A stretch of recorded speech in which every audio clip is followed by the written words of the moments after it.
ایک ایسے زمانے کی دعا کے مجھ سے تعلق رکھتی ہے جو ابھی آنے والا ہے، جو گزرا ہوا زمانہ نہیں ہے، بلکہ سورہ دخان سے یہ دعا لی گئی ہے، اور اس کا مضمون یہ ہے کہ ایک ایسا وقت آئے گا جب کہ ایک خاص قسم کا مہلک دھواں دنیا کے بڑے خطوں کو اپنی لپیٹ میں لے لے گا۔ وہ ایسا مہلک دھواں ہوگا کہ جس کے نتیجے میں نہ انسان زندہ رہ سکے گا نہ مر سکے گا، انتہائی مہلک حالت ہوگی، انتہائی پرعذاب حالت ہوگی۔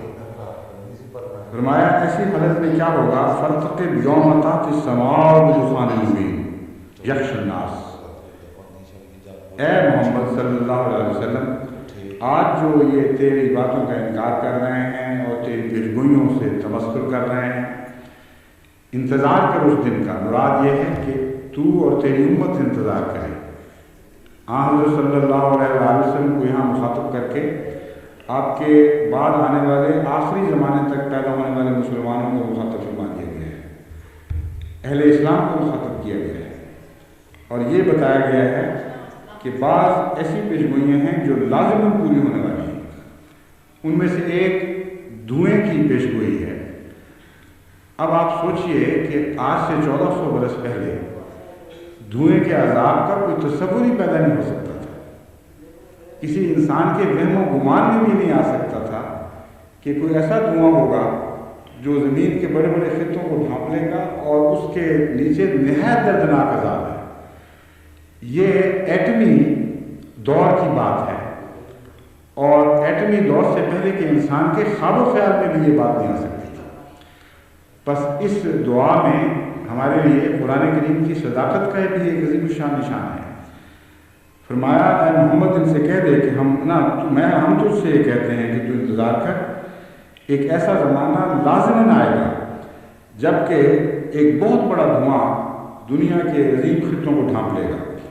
یغشی الناس، یہاں خطوں کی بجائے لوگوں کا ذکر فرمایا ہے، کیونکہ دراصل وہ دھواں ظالم انسانوں کو سزا دینے کے لیے ان کو مسلط کیا جائے گا۔ ھذا عذاب علیم، یہ تو بہت ہی دردناک عذاب ہے۔ اب بتائیے کہ اس زمانے کا انسان تو درکنار، آج سے 100 سال پہلے کا انسان بھی کیا یہ تصور کر سکتا تھا کہ کوئی ایسا دھواں دنیا پہ پھیلے گا جس کے نیچے بہت ہی دردناک عذاب ہے؟ سوائے ایٹمی دھوئیں کے اور کوئی تصور اور کوئی دلیل اس دھوئیں کے تصور کی موجودی نہیں۔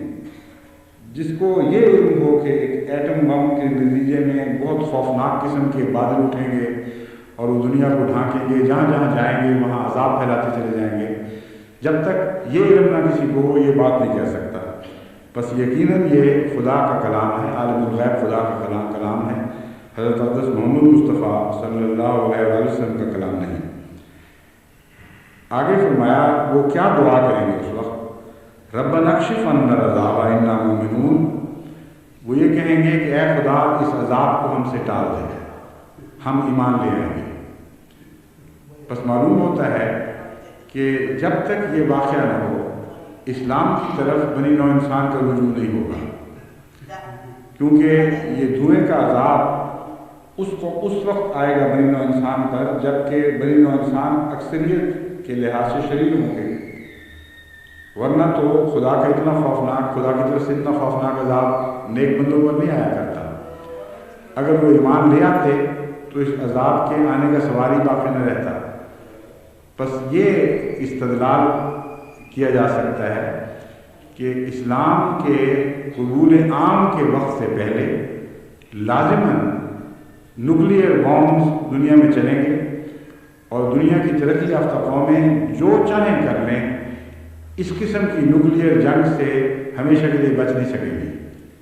بالآخر ضرور ان کی غلطیاں ان کو نیوکلیئر وارفیئر پر مجبور کر دیں گی، اور اس کے نتیجے میں دو باتیں پیدا ہوں گی، بہت ہی خوفناک زہریلے دھوئیں کے بادل دنیا پر پھیلیں گے اور انسانوں کو شدید عذاب میں اور دردناک عذاب میں مبتلا کریں گے۔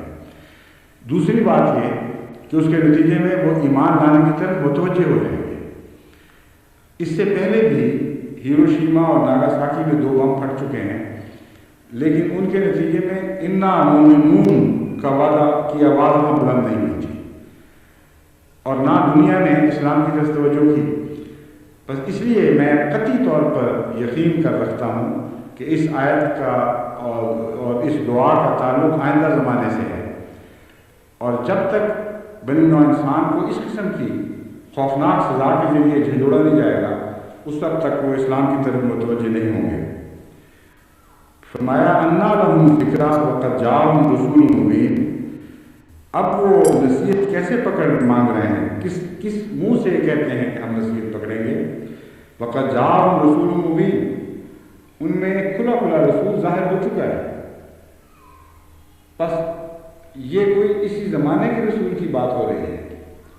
حضرت صلی اللہ علیہ وسلم کی غلامی میں ایک ایسے رسول کا ذکر ہے جس نے ان کو تنبیہ کرنی تھی اور تنبیہ کرتی تھی، اور حضرت مسیح موعود علیہ السلام کے سوا گزشتہ 1400 سال میں ایک بھی انسان ایسا نہیں گزرا جس نے ایٹمی ہلاکت سے قوم دنیا کو متنبع کیا۔ بس اس آیت کا گہرا تعلق احمدیت سے اور حضرت اقدس مسیح موعود علیہ السلام کی ذات سے ہے۔ آپ تمام بزرگوں کی تاریخ کا مطالعہ کر لیں، 1400 سال میں ایک بھی بزرگ ایسا نہیں ملے گا جس نے ایٹمی ہلاکت کا تصور خدا سے علم پا کر دنیا کے سامنے پیش کیا۔ یا قرآن کریم کی اس آیت میں یہ ذکر موجود ہے، یا حضرت مسیح موعود علیہ السلام کو اللہ تعالیٰ نے الہاماً بتایا کہ ایسی خوفناک جنگیں ہونے والی ہیں، یا ایسے خوفناک زلازل دنیا میں ظاہر ہونے والے ہیں جن کے نتیجے میں بڑے وسیع خطہ حیات زندگی کی ہر قسم سے محروم ہے۔ اب یہ بات بہت ہی گہری قابل غور بات ہے۔ اس وقت تک حضرت مسیح موعود علیہ السلام کے زمانے میں جب کہ الہاماً آپ کو یہ خبر دی گئی تھی، ایٹم کے تصور کا تو کیا سوال، ایٹم بم کے تصور کا تو کیا سوال، ابھی ہوائی جہاز بھی ایجاد نہیں ہوئے تھے۔ 1905 میں پہلی مرتبہ وہ معمولی سا جہاز ایجاد ہوا ہے جو امریکہ میں جس کا تجربہ کیا گیا تھا، لیکن اس کو بھی دنیا نے مذاق کے طور پر لیا تھا۔ وہ کون سی ہستی تھی جو حضرت مسیح موعود علیہ السلام کو اس بات سے متنبع فرما رہی، اس بارے میں متنبع فرما رہی تھی کہ زمین کے علاقے زندگی کی ہر قسم سے محروم رہے ہیں۔ جو کنونشنل وارفیئر ہے اس کے نتیجے میں انسان ہلاک ہو سکتے ہیں، جانور ہلاک ہو سکتے ہیں، مگر جراثیم تو ہلاک نہیں ہو سکتے، حشرات الارض تو ہلاک نہیں ہوا کرتے۔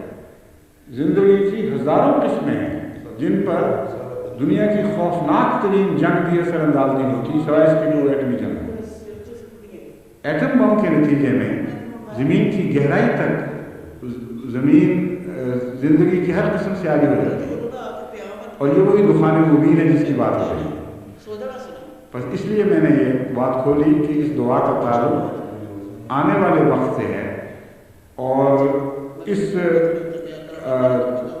عذاب کے نتیجے میں دنیا کو اسلام کی طرف توجہ پیدا ہوگی۔ بس ہم پر یہ مضمون کھل چکا ہے، اس لیے ہمیں آج دعا کرنی چاہیے ان لوگوں کے لیے، کیونکہ عذاب کے وقت کی دعا قبول نہیں ہوا کرتی۔ جب ہم پر بات خوب روشن ہو گئی تو امن کی حالت میں اگر بے قراری سے بے چین لوگوں کے لیے دعا کی جائے تو وہ ضرور مقبول ہو جایا کرتی ہے۔ بس آج جماعت احمدیہ کو یقین کے ساتھ کہ آنے والا وقت ضرور ہے، اور اس وقت کو احمدیت کی دعاؤں کے سوا کوئی چیز ٹال نہیں سکتی۔ بڑی ہمدردی اور بہت ہی گہرے فکر کے ساتھ ایسے وقت سے بنی نوع انسان کے بچنے کے لیے دعا کرنی چاہیے، اور یہ دعا کرنی چاہیے کہ اللہ تعالیٰ ان کو پھر ایمان نصیب فرما دے، اور میں یقین رکھتا ہوں کہ اس کے بعد پھر انشاءاللہ اسلام کے غلبے کے دن آئیں گے۔ میں پوچھنا یہ چاہتا ہوں کہ آپ نے پچھلے درسوں میں فرمایا تھا کہ تھرڈ ورلڈ وار کے چانسز ہیں، کیا وہ بدلی جا سکتی ہے اگر آدمی سنسیئرلی زور لگا دیں اپنا؟ وہ نہیں بدلی جا سکتی، کیونکہ قرآن کریم تو پیشگوئی ہے اور اس کو کوئی تبدیل نہیں کر سکتا سوائے اللہ کے۔